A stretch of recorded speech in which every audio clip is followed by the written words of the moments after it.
Hello everyone! Welcome to my channel, Daniel 10 Vlogs. Please like and subscribe! For today's video, ituturo ko sa inyo kung paano mag-transfer ng GCash to Maya.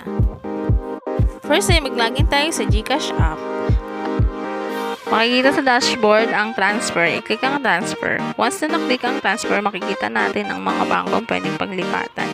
I-click lang ang view all at hanapin ang Maya Philippines or Maya Wallet.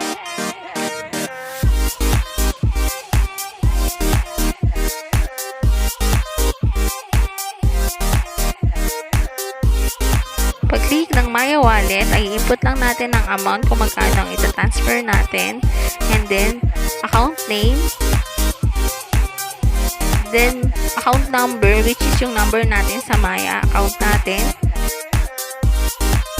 and then yung email. Optional naman ang email kahit blanco lang din. And then click natin ang send money at mapupunta tayo sa bank transfer.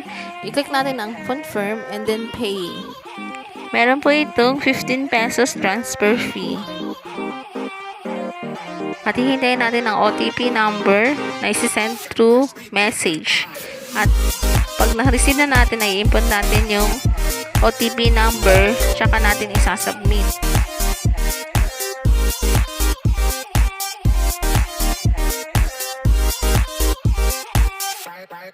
After masubmit ay okay na siya.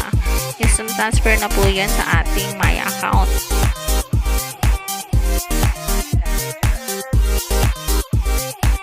I-check natin ang ating Maya account. Pupunta po tayo sa app ng Maya at mag-login. After nun, makikita na po natin sa dashboard ang transfer nating pera. Then, ililipat po natin sa savings. Click lang po natin yung savings. Then after po is deposit. Click natin ang my wallet and then my savings, and then i-input natin ang amount deposit. And then i-click lang po ang deposit. At nasa savings na po siya. Thank you for watching.